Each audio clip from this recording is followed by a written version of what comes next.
खास मेहमान हमारे साथ हैं सपा प्रमुख पूर्व मुख्यमंत्री उत्तर प्रदेश और लगातार चर्चा में भी है हमारे साथ अखिलेश यादव जी। अखिलेश यादव जी, कीमती समय आपने निकाला, मंच पर आए, ITV नेटवर्क पर आप आए, बहुत शुक्रिया अखिलेश जी आने के लिए।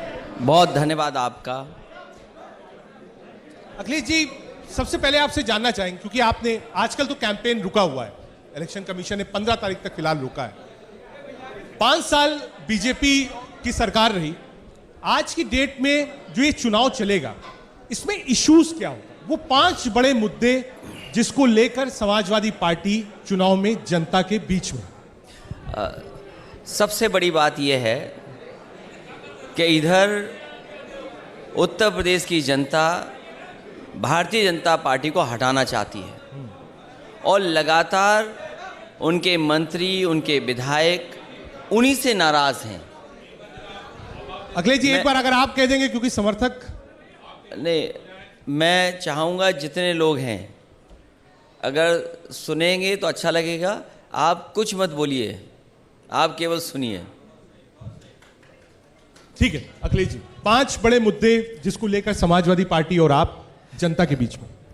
उत्तर प्रदेश की जनता चाहती है और भारतीय जनता पार्टी ने जो जनता को वादे किए थे, क्या आज किसान की आय दोगुनी हो गई? जो वादा किया था कि महंगाई कम होगी, भारतीय जनता पार्टी की सरकार आते ही महंगाई बढ़ गई, बड़े पैमाने पे बेरोजगारी बढ़ी है। बड़े बड़े आयोजन लखनऊ में हुए थे जिसमें इन्वेस्टमेंट को लेकर के उन्होंने MOU साइन किए थे।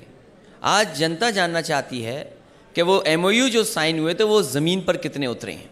ठीक है, ये बड़े मुद्दे हैं, इससे लोगों का जीवन जुड़ा है। अगर लोग चाहते हैं कि उनके जीवन में खुशहाली आए तो कम से कम महंगाई कम हो, किसानों का लाभ पहुँचे और जो नौकरी रोजगार के बड़े बड़े सपने दिखाए थे वो रोजगार नौकरी मिलेगी कि नहीं मिलेगी, ये बड़े मुद्दे हैं जिसकी वजह से जनता नाराज़ है। उत्तर प्रदेश के हमारे सहयोगी दल जितने भी हैं और ज़्यादातर उत्तर प्रदेश की जनता जाति जनगणना भी चाहती है। ये भारतीय जनता पार्टी जाति जनगणना के पक्ष में नहीं है। ठीक है अखिलेश जी, जब ये प्रचार शुरू हुआ, डेट्स तो अभी आई है, शुरू करता हूं उसी से, क्योंकि यूपी में कई सारे मुद्दे थे जिस पर पार्ट पलटवार हुआ, वार हुआ, आप भी बोले, बीजेपी भी बोली, कांग्रेस भी बोली। तो शुरुआत जो हुई, आप कहिए जिसने पेस पकड़ा, पहली गियर पे जब गाड़ी लगी उत्तर प्रदेश में, तो वो पहली चीज आई जिन्ना और गन्ना। उसको लेकर बड़ा आक्रामक रुख रहा और उन्होंने कहा कि साहब आपने जो तुलना करी है वो तुलना गलत है। हालांकि उसके बाद आपने क्लैरिफिकेशन दिया, क्योंकि आज मंच पे है। क्या जो मुद्दा था वो आज यही है कि भाई जिन्ना का एक डिस्कशन हो, गन्ने का डिस्कशन हो, जो पब्लिक से जुड़ा मुद्दा है वो गायब? ये सुविधा किसी दल के पास नहीं है कि किसी भी तरीके से किसी भी मुद्दे को कैसे बदला जाए। ये अगर सुविधा किसी के पास है तो वो भारतीय जनता पार्टी के पास है। मैंने केवल इतना कहा कि ये देश के तमाम लोग एक ही संस्था से पढ़े और देखिए इनके रास्ते कैसे हुए और उसी को लेकर के भारतीय जनता पार्टी ने बड़ा मुद्दा बनाया। सवाल उस नाम का नहीं है, सवाल ये था कि उत्तर प्रदेश की में नफ़रत की राजनीति ख़त्म होगी कि नहीं ख़त्म होगी। जो भारतीय जनता पार्टी लगातार नफ़रत की राजनीति कर रही है, बांटने की राजनीति कर रही है, जातियों में झगड़ा कराने की राजनीति कर रही है, एक दूसरे को नीचा दिखाने की राजनीति कर रहे हैं। और पूरे देश ने देखा जिस समय किसान आंदोलन कर रहे थे, यही भारतीय जनता पार्टी के लोग जिन किसानों के लिए आय दोगुनी कर रहे थे उन किसानों को आतंकवादी कह रहे थे, इन किसानों को मवाली कहा गया। और जब वोट की चिंता हुई तो भारतीय जनता पार्टी ने वो तीनों काले कानून वापस ले लिए। भारतीय जनता पार्टी ने जो कानून वापस लिए वो केवल वोट के लिए हैं, उनकी नीयत साफ नहीं है। और कई उनके नेता ये कह चुके हैं कि हो सकता है ऐसे कानून दोबारा लाए जाएं। ठीक है अखिलेश जी, जो कानून वापस लिए, क्या आपको लगता है उससे चेंज हुआ है, खासतौर से पश्चिम उत्तर प्रदेश का माहौल? पहला। दूसरा, आपकी बातचीत जयंत चौधरी के साथ, दोनों चीज़ एक साथ। भारतीय जनता पार्टी की नीयत को वो समझती है जनता। किसान इस बार अपने मान सम्मान की लड़ाई लड़ने जा रहा है और जब किसान मान सम्मान की लड़ाई लड़ेगा तो भारतीय जनता पार्टी का उत्तर प्रदेश से सफाया करेगा। जहाँ तक समाजवादी पार्टी का गठबंधन जैन जी से है, मुझे उम्मीद है कि आने वाले समय में जब मतदान पड़ेगा, उत्तर प्रदेश से भारतीय जनता पार्टी का सफाया होगा। वैसे तो भारतीय जनता पार्टी कह रही है कि 80% उनके साथ लोग हैं, 20% हमारे साथ हैं, ये कहते हैं। सच्चाई ये है कि 80% जनता भारतीय जनता पार्टी के खिलाफ है, समाजवादी पार्टी और समाजवादी पार्टी के गठबंधन के साथ खड़ी है, और 20% जनता उनको हटाना चाहती है। तो जब 80% हमारे साथ खड़े हैं, सहयोगी दलों के साथ जनता खड़ी है, और 20 उनके खिलाफ है, तो बताइए भारतीय जनता पार्टी साफ होगी उत्तर प्रदेश से कि नहीं होगी? और कभी कभी भारतीय जनता पार्टी कहती है कि उनको 3/4 सीट मिलने वाली हैं। वो 3/4 नहीं है, वो बता रहे हैं कि हमें 3 या 4 ही सीट मिलने वाली हैं। नहीं, लेकिन सीट की क्योंकि आपने चर्चा करी, हर बार अमूमन हम देखते थे कि बीजेपी सीट अनाउंस करती थी। अब की बार आपने बहुत लंबा फासला खींच दिया और कुछ छोड़ा भी नहीं। 60-70 सीट, 80 सीट, 100 सीट भी आप छोड़ते तो वहां लगता कि हाँ चलिए भाजपा लड़ रही है। आपने एक बार की शुरुआत में बिल्कुल पेस पकड़ा और कहा साहब 400 सीट हम जीत रहे। और मैंने इस बात को इसलिए कहा, जिस समय समाजवादी सरकार थी उत्तर प्रदेश में, समाजवादी पार्टी को जनता ने पूरा बहुमत दिया था और बहुमत की सरकार थी। उस समय भारतीय जनता पार्टी के पास 47 विधायक थे। जब वो 47 विधायक से 324-325 पहुंच सकते हैं, इन 5 सालों में उत्तर प्रदेश को बर्बाद किया भारतीय जनता पार्टी ने, तो 47 से समाजवादी पार्टी 400 क्यों नहीं पहुंच सकती? वो खुद 47 से 325 हो गए। और जिस तरीके से जनता में नाराजगी है, इनके विधायक कूटे जा रहे हैं। हाल में ही उन्नाव में इनका विधायक कूटा गया, इससे पहले इनका सांसद कूटा गया। कई गांव में ये घुस नहीं पा रहे हैं, कई गांव में इनकी गाड़ियां दौड़ाई गई। इनके ही बनाए हुए गवर्नर इनके खिलाफ खड़े हैं और वो कह रहे हैं कि भारतीय जनता पार्टी गांव में नहीं घुस सकती। तो मैं ये कह सकता हूं कि जिस समय जनता को मतदान करने का मौका मिलेगा, उत्तर प्रदेश से भारतीय जनता पार्टी का सफाया होगा और 400 सीटें गठबंधन जीत करके जाएगा। और आज के दिन जब हम और आप लोग यहाँ बैठे हैं, भारतीय जनता पार्टी की सरकार में स्वामी प्रसाद मौर्य जी मंत्री थे, वो छोड़ करके आ गए हैं। उन्होंने भी समाजवादी रास्ते को मजबूत बनाने के लिए, और उन्होंने नारा दिया है कि समाजवादी लोग और अंबेडकरवादी लोग मिलकर के उत्तर प्रदेश से भारतीय जनता पार्टी का सफाया करेंगे। इससे बड़ी उपलब्धि और क्या हो सकती है? आज विधायक भागना चाहते हैं भारतीय जनता पार्टी को छोड़ने के लिए। कोई टिकट मांगने वाला नहीं उनके यहाँ। टिकट मांगने वाली बैठक हो रही है, लेकिन टिकट किसको दें इसकी चिंता है उन्हें। उनके लोग उन्हें छोड़ करके जा रहे हैं। इसलिए मैं कह सकता हूं कि उत्तर प्रदेश में बदलाव होने जा रहा है, परिवर्तन होने जा रहा है। उत्तर प्रदेश एक बार फिर प्रोग्रेसिव पॉलिटिक्स की तरफ जा रहा है, खुशहाली की पॉलिटिक्स की तरफ जा रहा है, जहां पर सड़कें बनेंगी, अस्पताल बनेगा, संस्थाएं ऐसी बनेंगी जहां आज के हिसाब से पढ़ाई और ट्रेनिंग हो सके। चीज़ें बदली हैं, तो कम से कम सरकार ऐसी हो जो आज के समय को समझ करके उत्तर प्रदेश को आगे ले जाए। ठीक है अखिलेश जी, इस चुनाव में बुलडोजर की भी बहुत चर्चा रही। आपने भी खूब बोला, प्रधानमंत्री नरेंद्र मोदी जी ने भी बोला, योगी जी ने भी बोला, उनसे हमारी बातचीत हो रही थी, वो भी योगी जी भी मंच पे थे। तो उन्होंने कहा कि जो विकास के लिए रास्ता था उस पर समाजवादी पार्टी ने ब्रेकर्स बनाए, हमने वो बुलडोजर से वो ब्रेकर्स हटा दिए। पहला पार्ट। दूसरा पार्ट, उन्होंने कहा लॉ एंड ऑर्डर की जो सिचुएशन खराब थी, हमने उसको सही करने का काम 5 सालों में किया। आप बताइए। ये ठीक कह रहे हैं कि बुलडोजर बहुत चल रहा है। वो साथ ही साथ ये भी बात मान लीजिए कि उत्तर प्रदेश की जनता बाबा, बुल और बुलडोजर से परेशान है। इस बार तीनों का सफाया एक बोर्ड से होने जा रहा है। और जहाँ तक कानून व्यवस्था का सवाल है, एनसीआरबी का आंकड़ा निकाल के देखें अगर हम, जो भारत सरकार का है, उसमें सबसे ज़्यादा असुरक्षित महिलाएं, बेटियां अगर कहीं हैं तो वो उत्तर प्रदेश में हैं। सबसे ज़्यादा नेशनल ह्यूमन राइट कमीशन से नोटिस किसी प्रदेश को मिली हैं तो वो उत्तर प्रदेश को मिली हैं। सबसे ज़्यादा कस्टोडियल डेथ अगर कहीं हुई है उत्तर प्रदेश में हुई है। ऐसा ठोको राज कहीं नहीं देखा होगा। और जहाँ समाज में और भारत में और खासकर उत्तर प्रदेश में ऐसा ठोको राज नहीं देखा होगा। किसी को पता ही नहीं किसको ठोक दें। कभी जनता पुलिस को ठोक रही है, पुलिस जनता को ठोक रही है। ये ठोको राज लाने का काम अगर भारतीय जनता पार्टी ने किया है तो ये ठोको राज भी इस बार हटने जा रहा है। ठीक है अखिलेश जी, इसी से जुड़ा एक सवाल है। बीजेपी ने जो कैंपेन है, जो अखबारों में हम देखते हैं, पोस्टर्स देखते हैं, उसमें फोटोग्राफ्स है, उसमें वही लॉ एंड ऑर्डर की बात है। साथ ही साथ रेड कैप, जो लाल टोपी आप पहने हैं, उसको लेके भी कहा गया कि साहब ये रेड बिल्कुल अलर्ट वाली टोपी। ये जो विज्ञापन है, भारतीय जनता पार्टी ने कई विज्ञापन दिए हैं उत्तर प्रदेश में, और वो विज्ञापनों की पोल खुल गई थी।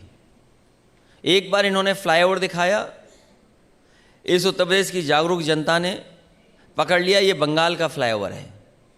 उसके बाद इन्होंने विकास फिर दिखाने की कोशिश की, उसमें कारखाने दिखाए। कारखानों की तस्वीर कोई उत्तर प्रदेश की नहीं थी, वो अमेरिका से चोरी करके लाए थे। अभी हाल ही में उत्तर प्रदेश में जो एक एयरपोर्ट बनना था, इन्हें जो तस्वीर चुराई वो चीन से तस्वीर चुराई।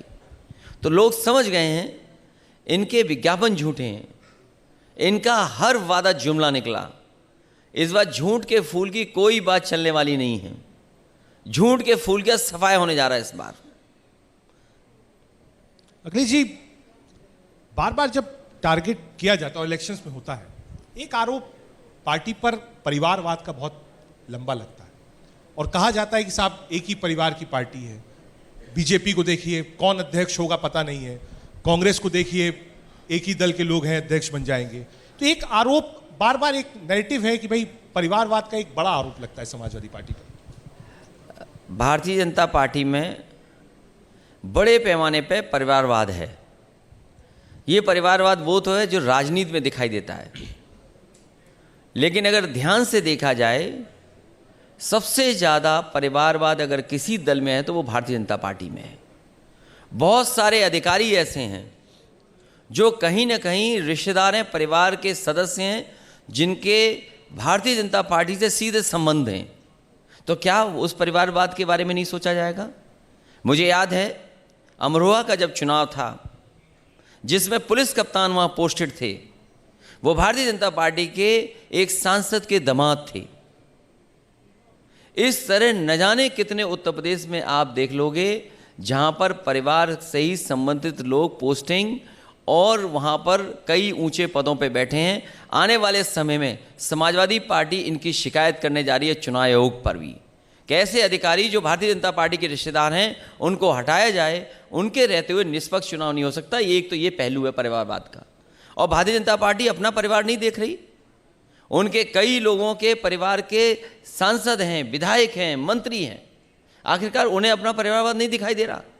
कर्नाटक में जो मुख्यमंत्री बने हैं वो भी किसी न किसी के परिवार के सदस्य थे तभी मुख्यमंत्री बने। तो भारतीय जनता पार्टी को दूसरों का परिवारवाद दिखाई देता है, अपना परिवारवाद उन्हें नहीं दिखाई देता। ठीक है अखिलेश जी, क्योंकि परिवार की बात हो रही है, बहुत समय से लोग आपसे पूछते थे शिवपाल जी कहाँ जाएंगे, शिवपाल जी से अलायंस होगा कि नहीं होगा, आप मिलेंगे कि नहीं मिलेंगे। एक ट्वीट था और मैंने पढ़ा और उसमें लिखा हुआ था कि आप बहुत भावनात्मक हो गए जब आप शिवपाल जी से मिले जाकर। हालांकि वो फोटोग्राफ हम लोग ने नहीं देखी, लेकिन किसी ने मुझसे कहा कि बहुत भावनात्मक था। आज भी मीटिंग्स चल रही थी।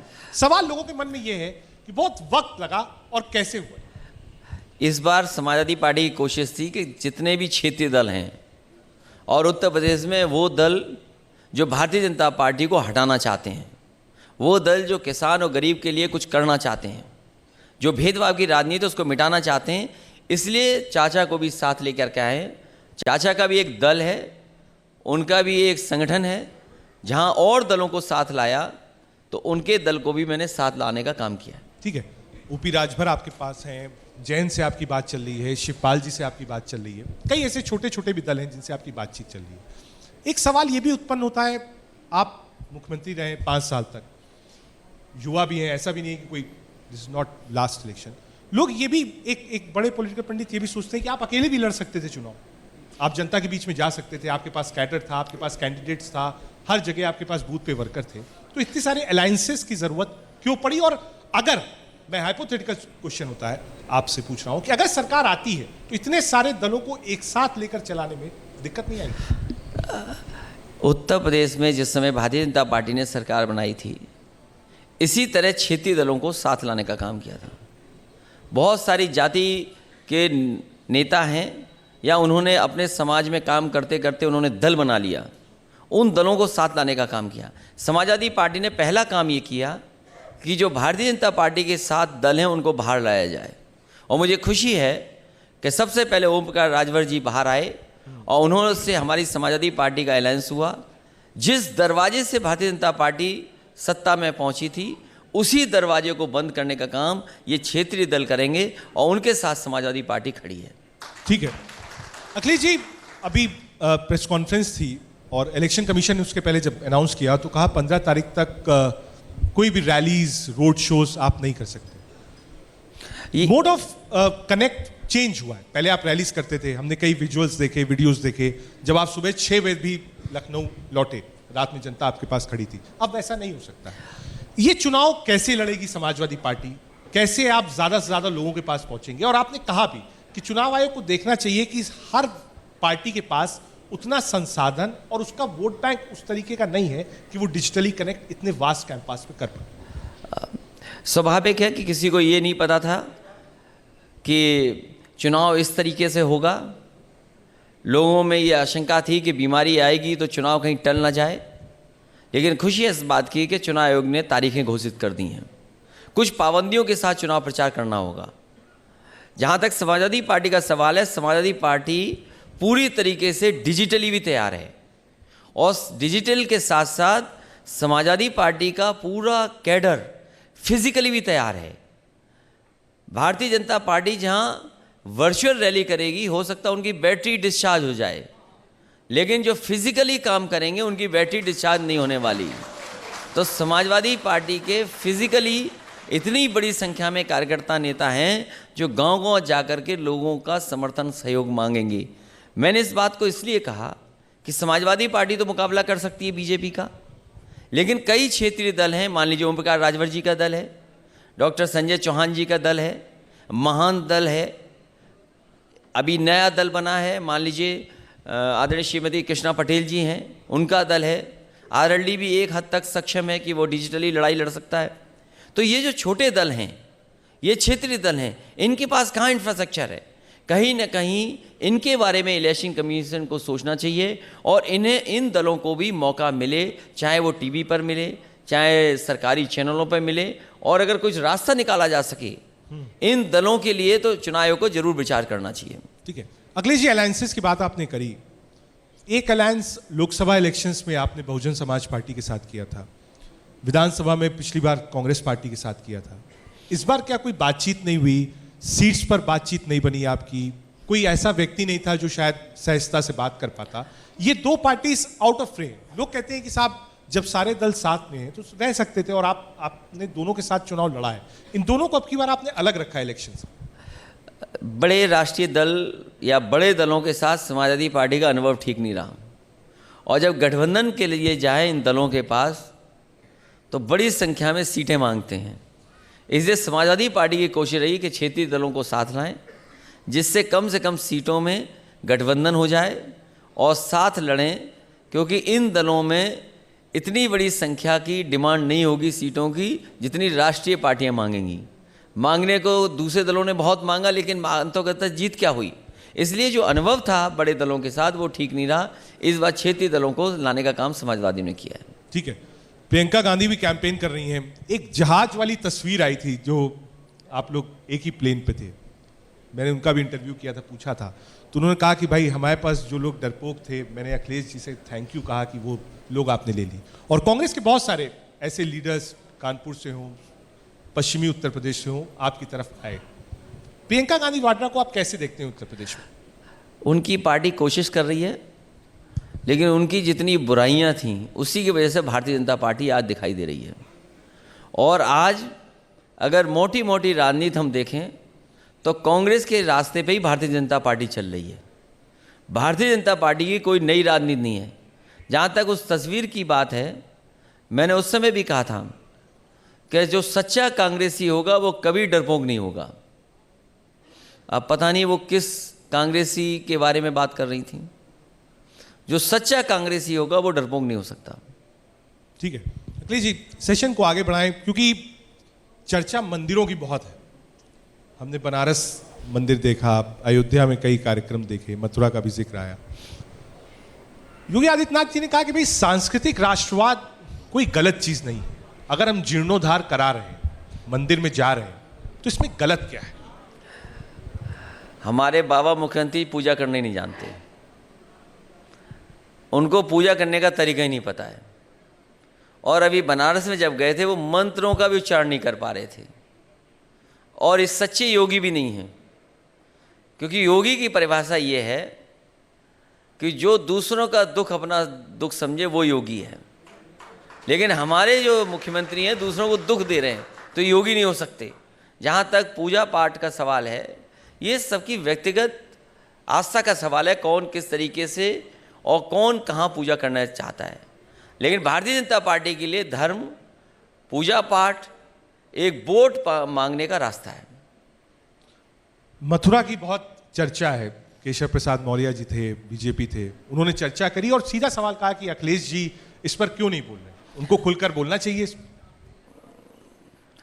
किसी भी ऐसे मुद्दे पर जहां जनता को लाभ हो वो भारतीय जनता पार्टी नहीं बात करेगी।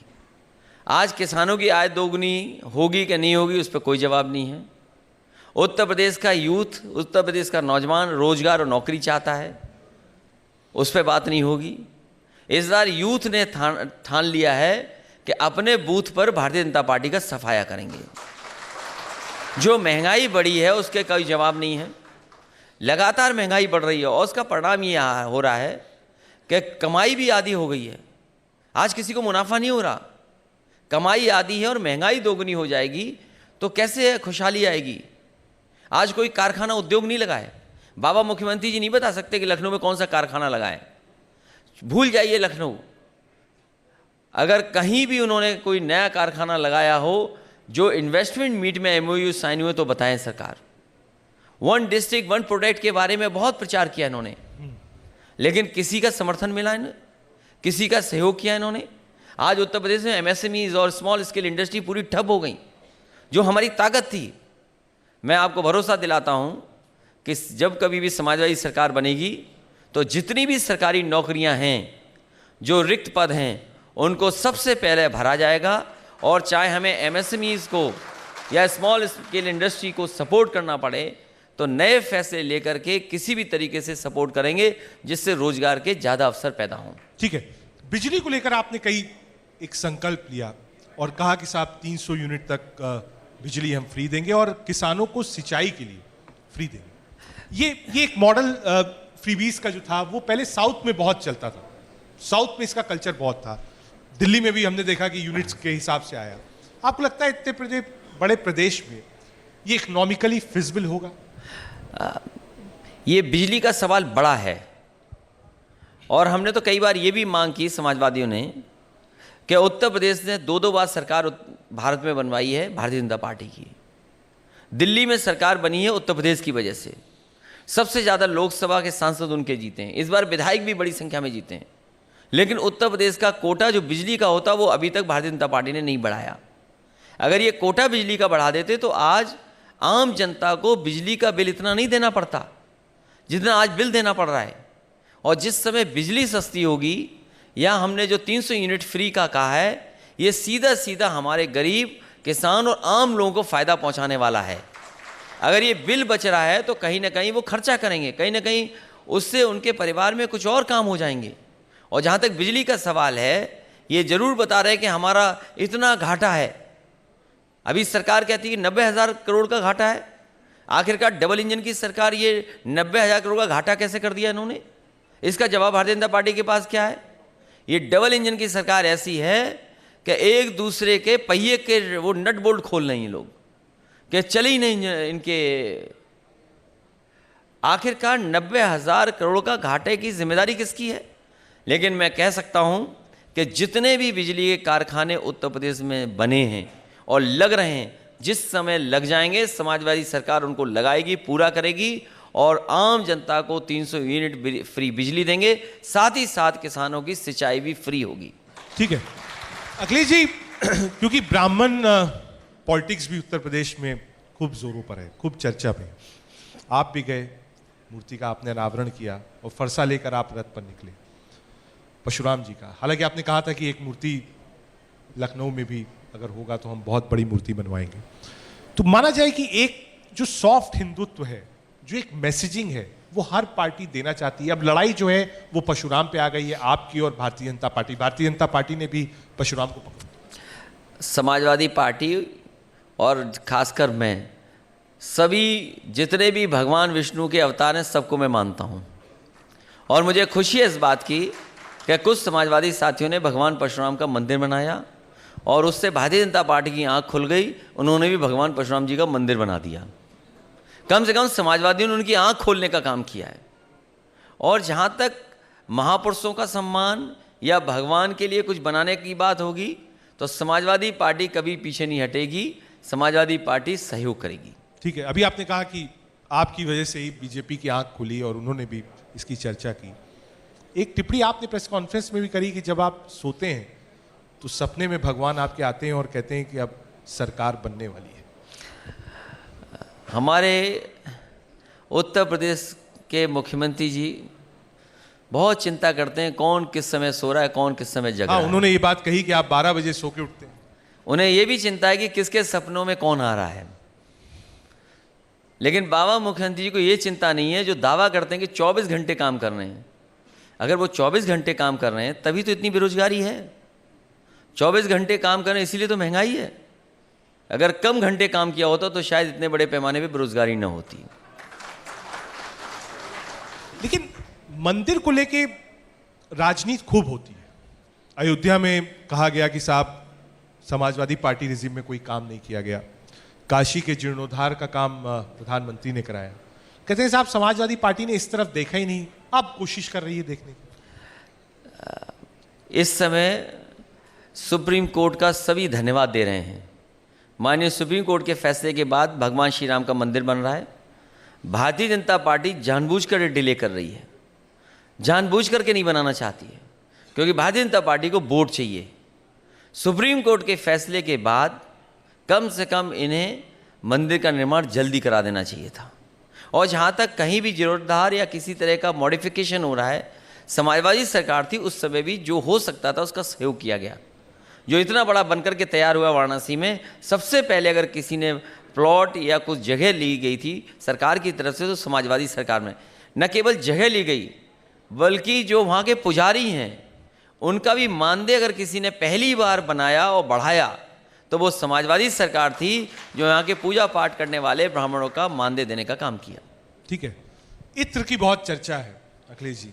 लखनऊ आइए तो हालांकि कन्नौज का है, लेकिन अब पूरा देश इत्र और कन्नौज दोनों चीज़ पहले भी जानता था, लेकिन अब फेमस हो गया है। समाजवादी पार्टी इत्र आपने लॉन्च किया, हमने देखा 2-4 दिन तक उसकी चर्चा थी, उसके बाद चर्चा उसकी खत्म हो गई थी, ईमानदारी वाली बात। लेकिन उसके बाद जब छापे पड़ने शुरू हुए तो छापे के बाद एक बार फिर से इत्र की जो महक थी वो बाहर आ गई।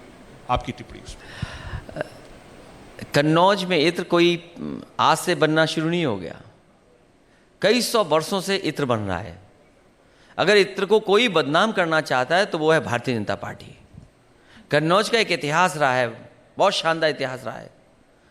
सम्राट हर्षवर्धन ने न केवल कन्नौज बल्कि लोगों को जोड़ा, लोगों को सम्मान दिया, बल्कि पहली बार उस जमाने में कुंभ में सबसे ज़्यादा दान देने वाला कोई सम्राट रहा तो वो हर्षवर्धन रहा। तो बताइए कन्नौज को बदनाम कर रहे हैं लोग, इत्र को बदनाम कर रहे हैं। ये भारतीय जनता पार्टी के वो लोग हैं जो इत्र को नहीं पसंद करते हैं, ये नफरत को पसंद करते हैं, ये नफरत की दुर्गंध को पसंद करते हैं। जहाँ तक इत्र का सवाल है, उस इत्र व्यापारी का सवाल है, भारतीय जनता पार्टी ने अपने ही व्यक्ति पर छापा मारा और छापा ऐसा मारा कि न जाने कितने रुपए निकल करके आ गए। बहुत कोशिश की कि समाजवादी पार्टी के लोगों का नाम बदनाम हो जाए और अपनी नाकामी छिपाने के लिए उन्होंने समाजवादी लोगों पे भी छापे मारे, लेकिन वहाँ भी कुछ नहीं मिला।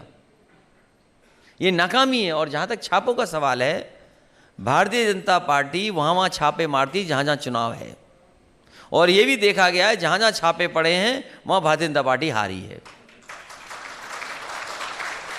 अखिलेश जी, छापे को लेकर कुछ दिन पहले जो सोशल मीडिया की टीम है बीजेपी की, एक फोटो ट्वीट करी जिसमें आप भी थे, पंपी जैन भी थे, और एक रेड राउंड लगा हुआ था और बताया गया कि देखिए जिस व्यक्ति के यहाँ पहले छापे पड़े थे वो साथ में है और आप लोग विदेश में।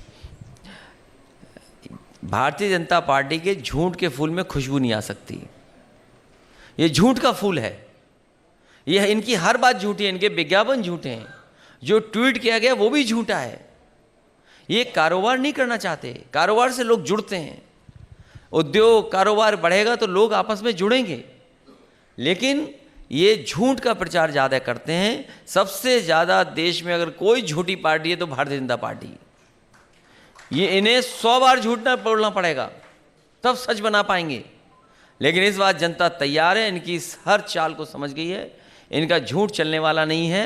उत्तर प्रदेश की जनता इनको इस बार सबक सिखाने का काम करेगी। ठीक है अखिलेश जी, क्योंकि चुनाव में बहुत सारी पार्टीज हैं, आपने कहा गठबंधन नहीं करेंगे। असुद्दीन ओवैसी भी इस बार कैंपेन कर रहे हैं, वेस्टर्न यूपी हो, लखनऊ में भी थे 3-4 दिन पहले।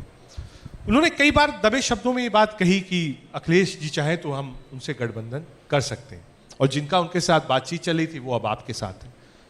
ओवैसी साहब की एंट्री उत्तर प्रदेश में राजनीतिक तौर पर कैसे देखते हैं? उत्तर प्रदेश की जनता ने समाजवादी पार्टी को विकल्प के रूप में देख लिया है, और समाजवादी पार्टी जनता के साथ खड़ी है इस बदलाव के लिए।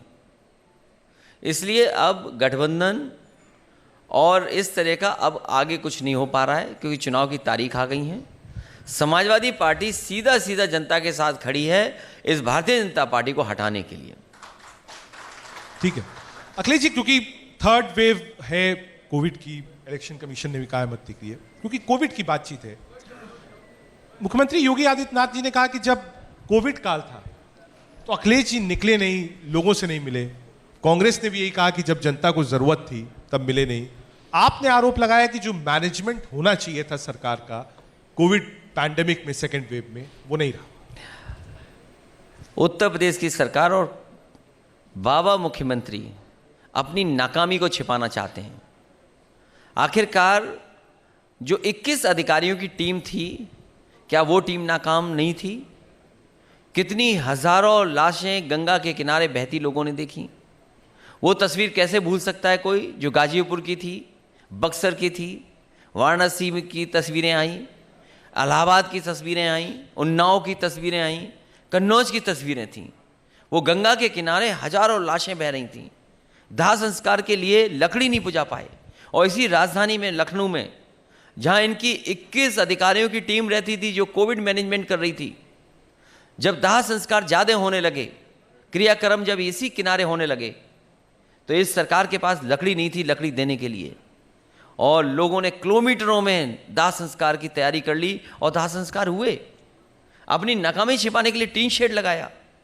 इसलिए मैं कहना चाहता हूँ, जिम्मेदारी सरकार की थी।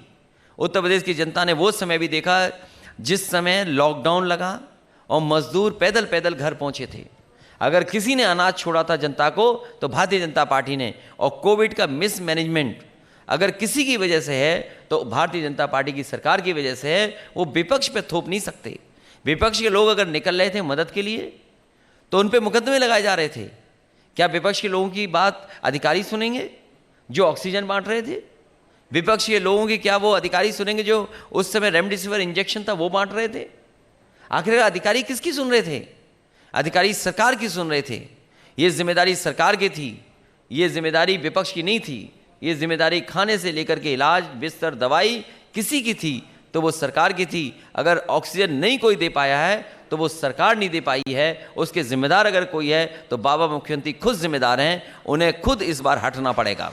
ठीक है, लेकिन अखिलेश जी, जो उस दौरान आपने वैक्सीन को लेकर बयान दिया, आप रिग्रेट करते हैं? क्योंकि आज वो लोग जो डबली वैक्सीनेटेड है, वो एटलीस्ट, मैं ये नहीं कह सकता हूं कि हर व्यक्ति सिक्योर है, लेकिन कम से कम वो अपने आप को उनसे ज्यादा सिक्योर मान सकता है जिसने एक भी डोज नहीं लगवाई। इस बीमारी के बारे में भी अभी भी पढ़ाई चल रही है। जो प्रोटोकॉल हैं उसको फॉलो करेंगे। समाजवादी लोग लगातार प्रोटोकॉल का फॉलो कर रहे हैं। और जहाँ तक समाजवादी पार्टी का सवाल है, मैंने खुद कई मौक़ों पर अपील की है कि सभी लोग वैक्सीन लगवा लें। और अब तो वैक्सीन लगाने लग गई जिनको, उनको भी कुछ बीमारी हो रही है। तो ये बहस लंबी है, लेकिन उसके बावजूद भी मैं कहूँगा कि सरकार अगर चाहे तो सबको वैक्सीन लगा ले, और जिस दिन उत्तर प्रदेश में सभी लोगों को वैक्सीन लग जाएगी तो आखिरी वैक्सीन जो बचेगी वो मैं लगवा लूंगा। मतलब आपने अभी तक वैक्सीन नहीं लगवाई अखिलेश जी? अभी तक तो मैंने नहीं लगाई है, एक भी डोज नहीं लगवाई? अभी तक एक भी डोज नहीं लगवाया मैंने। बड़ी बात है अखिलेश जी, क्योंकि लगातार लोग कह रहे हैं, और मतलब ठीक है आपके पास अपनी एनालिसिस होगी, लेकिन डॉक्टर्स ये इस पे इसलिए बहस मत करिए क्योंकि जहां वैक्सीन लगी हुई है, फर्स्ट डोज, सेकंड डोज, अब थर्ड, वो कह रहे हैं बूस्टर। हाँ, अभी फोर्थ बूस्टर भी आएगा, उसके बाद भी बीमारी जाने वाली नहीं है। इसलिए जो प्रोटोकॉल है उसको हम लोग मानेंगे, समय समय पर मास्क लगाएंगे, भीड़ में नहीं जाएंगे। प्रचार भी अगर करना पड़ेगा तो अपने कार्यकर्ताओं से कहेंगे कि घर में जाएं, गांव-गांव जाएं, दरवाजे खटखटाएं, लोगों से मिलें और कहें कि बदलाव करिए, वही हमारी अपील होगी। ठीक है अखिलेश जी, एक बड़ी बहस इस बात पे भी है कि ये भाजपा का विकास है या सपा का विकास है। एक्सप्रेस हाईवे का जब मुख्यमंत्री जी उद्घाटन करते हैं तो आप कहते हैं इसकी नींव मैंने रखी थी। कानपुर मेट्रो का जब उद्घाटन प्रधानमंत्री करते आए तो आपने कहा साहब ये काम मैंने किया था। अस्पताल का उद्घाटन होता है तो आप कहते हैं ये भी हमने बनवाया था। तो ये हालांकि एक औपचारिक होता है, दिल्ली में भी मेट्रो उस वक्त मदन लाल खुराना, अटल बिहारी वाजपेयी जी के समय में उसका आप कह सकते हैं शिलान्यास नहीं हो पाया था, शुरुआत हुई थी, लेकिन शीला जी ने करी। तो ये एक ऑनगोइंग प्रोसेस है। हो सकता है कि जितने काम अभी हो रहे हो, कल आपकी सरकार आए या कोई किसी की भी सरकार आए, वो आदमी फीता काटता है। इसको लेकर इतना विवाद क्यों उत्तर प्रदेश में? भारतीय जनता पार्टी वो पार्टी है जो दूसरों का काम अपना काम बताती है। जब से ये सरकार में आए हैं, शिलान्यास का शिलान्यास कर रहे हैं, उद्घाटन का उद्घाटन कर रहे हैं, नाम बदल रहे हैं, रंग बदल रहे हैं। इसलिए मैंने कई मौक़ों पर कहा कि जो समाजवादी पार्टी के प्रोजेक्ट्स थे उन्हीं को पूरा करें। इसलिए याद दिलाते हैं कि समाजवादी पार्टी की सरकार में वो काम हुए थे।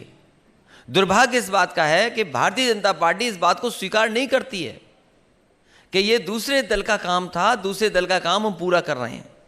चाहे वो एक्सप्रेस वे हो, समाजवादी पार्टी प्रोग्रेसिव पार्टी है, समाजवादी पार्टी डेवलपमेंट चाहती है, समाजवादी पार्टी खुशहाली चाहती है।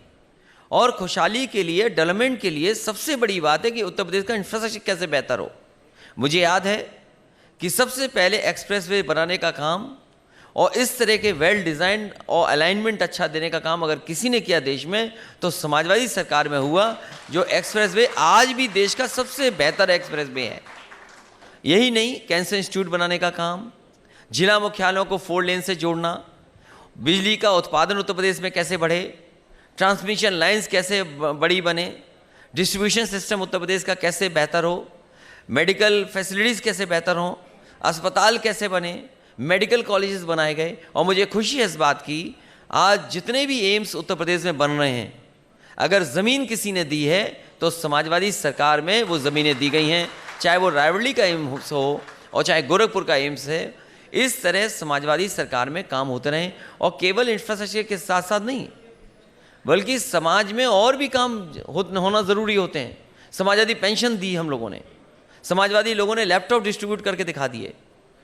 न केवल उत्तर प्रदेश बल्कि देश का सबसे बेहतरीन पुलिस के लिए रिस्पॉन्स सिस्टम दिया, जो डायल 100 था वो डायल 112 कर दिया।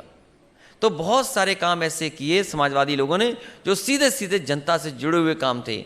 लेकिन आज अगर हम पीछे मुड़ करके देखते हैं, जो जो काम समाजवादियों ने किए थे उन कामों को बर्बाद करना और कबाड़ा अगर किसी ने किया तो भारतीय जनता पार्टी ने किया। कम से कम भारतीय जनता पार्टी को ये स्वीकार करना चाहिए कि एक्सप्रेस वे अगर किसी ने बनाने का काम शुरू किया था तो समाजवादी लोग थे। ये बात भारतीय जनता पार्टी क्यों नहीं स्वीकार करती है?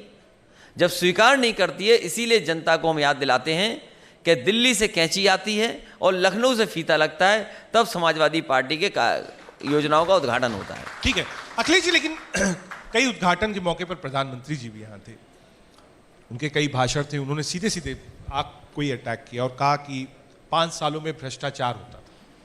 उन्होंने ये भी कहा कि साहब गुंडे जो थे वो सड़कों पर थे, और सीधे अटैक आपको किया। और इसी से जुड़ा हुआ दूसरा ही प्रश्न, जो पहला पोस्टर लॉन्च हुआ उसमें योगी आदित्यनाथ जी और प्रधानमंत्री जी की फोटो थी, और लोग कहते हैं मोदी है तो मुमकिन है। देखिए, भ्रष्टाचार विपक्ष के लोग नहीं करते हैं, भ्रष्टाचार विपक्ष के लोग पकड़ते हैं और सवाल खड़ा करते हैं। अगर कोई भ्रष्टाचार करता है तो सरकार में बैठे हुए लोग करते हैं। ये सरकार के लोग बताएं कि एक मंत्री स्वास्थ्य विभाग में मंत्री थे, वो स्वास्थ्य विभाग उनसे क्यों छीन लिया गया था? वो स्वास्थ्य विभाग इसलिए छीन लिया गया था कि उन्होंने हर डिस्ट्रिक्ट के सीएमओ का रेट तय कर दिया था। सरकार क्या ये स्वीकार करेगी? और न केवल ये, बल्कि कई बार सवाल खड़े हुए हैं उत्तर प्रदेश की सरकार के ऊपर। आप बताइए, गौशाला कहाँ चल रही है? गाय मां जिसको बोलते हैं आप, भूखी है, भूसा खा जा रही है सरकार, और गौशाला के नाम पर न जाने कितने एकड़ जमीन कब्जा कर ली। जो सरकार ऑक्सीजन नहीं दे पाई, इधर देखो सड़कों पे ऑक्स घूम रहे हैं, ऑक्स घूम रहे हैं सड़कों पर, ऑक्सीजन नहीं दे पाई लेकिन ऑक्स घूम रहे हैं सड़कों पे। तो ये सरकार वो है जो नाकाम सरकार है, जो नाकाम है हर काम में। पलायन का एक बहुत बड़ा इशू था पिछले इलेक्शन में, खासतौर से कैराना। मुख्यमंत्री जी से मेरी जब मैं उनसे बात कर रहा था मंच पे, तो उन्होंने कहा कि वो सरकार संरक्षण देती थी। अमित शाह जी और जेपी नड्डा जी ने रैली में यहां तक कहा कि कई ऐसे थे आतंकवादी जिनको यहां पर बेल कराई गई, जिनको सजा नहीं कराई गई, और अखिलेश यादव जी ने खुला कहा कि उनको छुड़वाने का काम किया। देखिए, जहां तक मैं पिछले सवाल का जवाब नहीं दे पाया था, पूरे देश में कहीं भी किसी अपराधी को आपने क्रिकेट खेलते हुए नहीं देखा होगा। बाबा मुख्यमंत्री जी के ज़माने में अपराधी क्रिकेट खेल रहे हैं, माफिया क्रिकेट खेल रहे हैं, और कई माफिया ऐसे लोग हैं जो जेल में हैं। एक एक मीटर का उनके पास जाता है टिफिन, जो टिफिन है उसका साइज 1 मीटर का है, जेल में जाता है।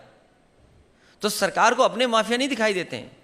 मैं पहले दिन से कह रहा हूं कि सरकार टॉप 10 माफियाओं की सूची दे, लेकिन आज तक 10 माफियाओं की सूची नहीं निकली है। हम कहते हैं प्रदेश का ना दो, डिस्ट्रिक्ट स्तर पर 10 माफियाओं की सूची दे दें, तो भारत सरकार इसमें सहयोग करे हमारे बाबा मुख्यमंत्री का। और बाबा मुख्यमंत्री क्यों दे देंगे? इन पे खुद मुकदमे लगे थे, इन्होंने खुद मुकदमे वापस लिए। और जिन्हें पलायन की चिंता है, जिन्हें पलायन की चिंता है, बताओ हमारे बाबा मुख्यमंत्री पलायन करके खुद आ गए, बताओ खुशहाल हुए कि नहीं हुए?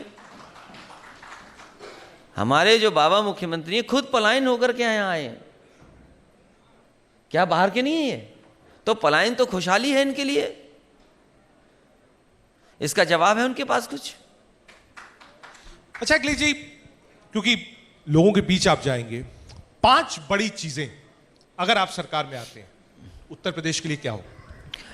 समाजवादी सरकार बनने पर, और समाजवादी पार्टी अभी चुनाव में अपना मैनिफेस्टो लेकर के आएगी, प्राथमिकता पे सबसे पहले 300 यूनिट आम लोगों की फ्री करने का काम करेगी सरकार। दूसरा, हमारे किसानों की सिंचाई मुफ्त होगी, और सिंचाई मुफ्त के साथ साथ जिस तरीके से बुनकर भाइयों की रेट फिक्स बिजली थी, उसी तरीके से जो नेताजी ने सुविधा दी थी, उसी तरह हमारे बुनकर भाइयों को भी बिजली की सुविधा मिलेगी। पिछली बार समाजवादी सरकार में लैपटॉप बांटे गए थे, लाखों लाख लैपटॉप बांटे गए थे। इस बार फिर समाजवादी सरकार ने फैसला लिया है कि आगे पढ़ाई करने के लिए और लोगों को आज के समय पर अच्छी पढ़ाई कर सकें, उसके लिए लैपटॉप देने का भी इंतज़ाम होगा। और आप मैनिफेस्टो का इंतज़ार करिए, बाकी योजनाएं मैनिफेस्टो में होंगी। आप इस बात की बात कर रहे हैं, लेकिन योगी जी तो लगातार जो स्मार्टफोन्स हैं वो हैं बांट रहे हैं, तो कैसे जनता कहेगी साहब हमको तो मिल ही रहा? हमारे बाबा मुख्यमंत्री जी को एक अध्यापक लगा लेना चाहिए जो उन्हें स्मार्टफोन चलाना सिखाए। अभी अध्यापक उन्होंने लगाया था रटने वाला, वो बिजली के कारखाने का नाम नहीं रट पा रहे थे। एक अध्यापक लगातार उन्हें सिखा रहा है, तब भी रट नहीं पाए हैं। और एक अध्यापक गणित का लगा लें, क्योंकि वो 3 चौथाई हैं, वो 3 या 4 सीटें उनकी आने वाली हैं। अपनी गिनती ठीक कर लें, 80 और 20 वाली। ठीक है अखिलेश जी, एक बयान आपका था और उस पर बहुत सारी टिप्पणियां हुई, क्योंकि आप आज हैं मंच पर। जब वाराणसी में प्रधानमंत्री नरेंद्र मोदी थे तो आपने कहा जब आखिरी समय आता है तब आदमी वाराणसी आता है। मैंने ये कहा कि जब सरकार का आखिरी समय आ गया है तब वाराणसी जा रहे हैं, और सरकार का यकीन करिए आखिरी समय है, सरकार जाने वाली है। और जब से आज की घटना उन्होंने सुनी होगी और देखी होगी, आज विधायक घूम रहे हैं कब इस्तीफा दे दें, मंत्री इस्तीफा देना चाहते हैं, मंत्री इस्तीफा लिख करके बैठे हुए हैं। बहुत सारे मंत्रियों ने इस्तीफा लिख लिया है। जब से आदरणीय स्वामी प्रसाद मौर्य जी ने अपना इस्तीफा लिखा है, उन्हीं के इस्तीफे की नकल बना करके बहुत सारे मंत्रियों ने इस्तीफा बना करके रख लिया है। अखिलेश जी, विधायकों ने इस्तीफा लिख लिया है। हालांकि आप मंच पर हैं, आपके पास कितने लोग और टच में हैं? जो मिनिस्टर्स हैं आपके टच में हैं, एसएमएस आपके पास है? क्योंकि जानकारी ये है कि कई सारे ऐसे लोग हैं जो आपके टच में हैं, आप होल्ड ऑन करा के रखते हैं, कहते हैं धीरे धीरे आओ, एक एक करके आओ, जिसमें हेडलाइंस मेंटेन है। अब टच में जो है उनको टिकट नहीं देंगे, अब अपने लोगों को टिकट देंगे। तो बाहर से मतलब अब एंट्री बंद है, दरवाजे बंद, या अभी भी ओपन है? नहीं, अभी जो टच में हैं, हाँ, उनसे ज्यादा को टिकट नहीं देंगे। अब अपने लोगों के विचार करेंगे टिकट किसको दें। ठीक है। अखिलेश जी, ये तो उत्तर प्रदेश की बात हुई। एक नेशनल नैरेटिव है जिसमें हमने देखा कि चुनाव जीतने के बाद ममता बनर्जी सभी लोगों से मुलाकात कर रही हैं, विपक्ष की एक नया आप कह सकते हैं दल बनाने की कोशिश कर रही हैं। अरविंद केजरीवाल जी भी हैं, उत्तर प्रदेश को आप भी रिप्रेजेंट करते हैं।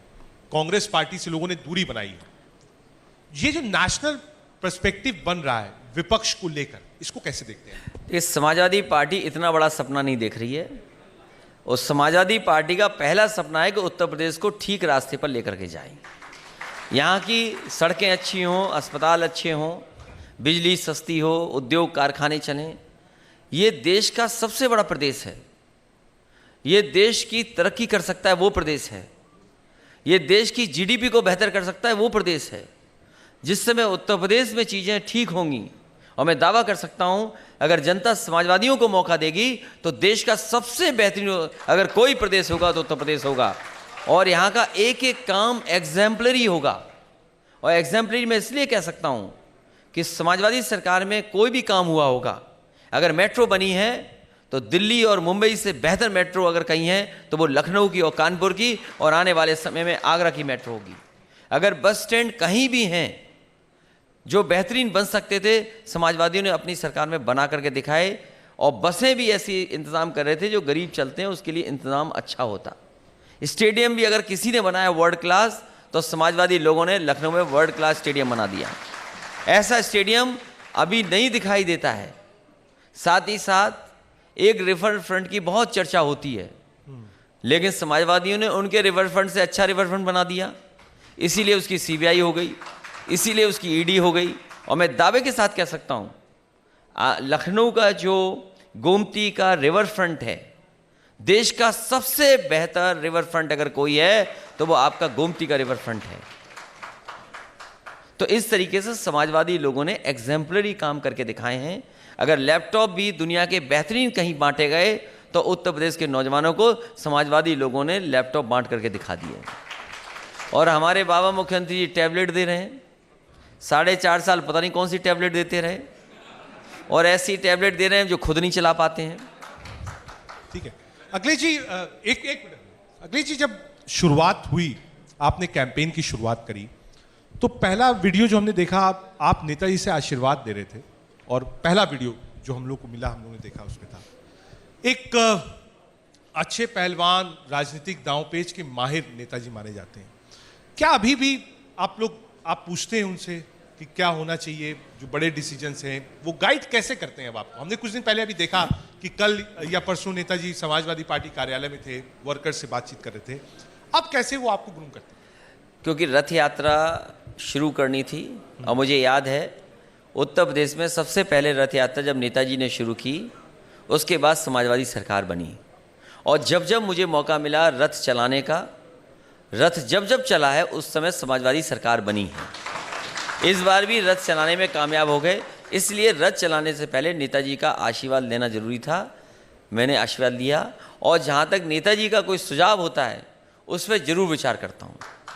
ठीक है, एक सवाल अरविंद जी। अखिलेश जी, मैं कह रहा हूं कि अभी ओम प्रकाश राजभर आए थे तो बहुत लंबी बातचीत हुई, तो उन्होंने ये कहा कि भाई देखिए, अखिलेश जी ने जो वादा किया वो कहा कि मंत्री बनना तो पक्का है। मैंने पूछा कि भाई अखिलेश जी अभी इंटरव्यू दे रहे थे, उन्होंने कहा कि अगर बीजेपी 2 बनाती है डिप्टी सीएम तो मैं 4 बनाऊंगा। तो मैंने उनसे पूछा तो वो उस बात के लिए तो तैयार नहीं हुए, लेकिन उन्होंने इस वादे को कहा कि अखिलेश जी ने वादा किया है कि जो भी हमारे घटक दल हैं वो मंत्री बनेंगे। देखिए, अगर आप देखेंगे, अगर उत्तर प्रदेश को देखेंगे तो एक कैबिनेट मंत्री बेहतर है स्टूल मंत्री के सामने, और एक और डिप्टी सीएम है जो लखनऊ का कूड़ा और गंदगी अभी तक नहीं हटा पाए। सोचिए, मेयर थे यहाँ के, डिप्टी सीएम है उत्तर प्रदेश के, और लखनऊ का कूड़ा नहीं हटा पाए, बताइए आप। तो इसलिए सवाल यह है कि अगर Bharatiya Janata party deputy CM का लॉलीपॉप देगी तो अगर वो 4 देंगे तो हम 8 देंगे, वो अगर 8 देंगे तो हम 16 देंगे। तो ये परंपरा किसने डाली है? भारतीय जनता पार्टी ने। तो कुछ काम भारतीय जनता पार्टी से भी सीख लेने चाहिए। ठीक है अखिलेश जी, आखिरी सवाल मंच में आपसे, क्योंकि आपने शुरुआत में ही 400 का एक टारगेट और बता दिया हम 400 सीट जीत रहे हैं, तो इसके बाद कोई सवाल, आपने सारे सवालों पर विराम लगा दिया, लेकिन मैं उसके बाद भी प्रयास करूंगा। आप जनता के बीच में गए हैं, मूड है, मैं ये जानना चाहता हूं कि इस वक्त समाजवादी पार्टी कहां पर है, कितनी सीट? देखिए, बहुत सारे सर्वे आ रहे हैं, बहुत सारे लोग एनालिसिस कर रहे हैं, जो मैं समझ सकता हूं। और जिस तरीके से समाजवादी पार्टी से हर दल के नेता जुड़ रहे हैं, चाहे वो कांग्रेस पार्टी हो, चाहे वो बीजेपी हो, चाहे वो बहुजन समाज पार्टी हो, मुझे खुशी इस बात की है कि बड़े बड़े नेता भी समाजवादी पार्टी के साथ खड़े हो रहे हैं।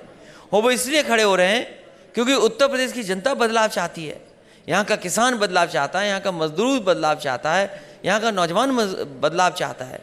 और बदलाव के साथ साथ यहाँ के लोग चाहते हैं कि भविष्य बेहतर हो, आने वाला समय खुशहाली का हो, आने वाला समय तरक्की का हो। इन भारतीय जनता पार्टी के लोगों ने नफरत की राजनीति की है, लोग नफरत की राजनीति को नहीं पसंद कर रहे हैं।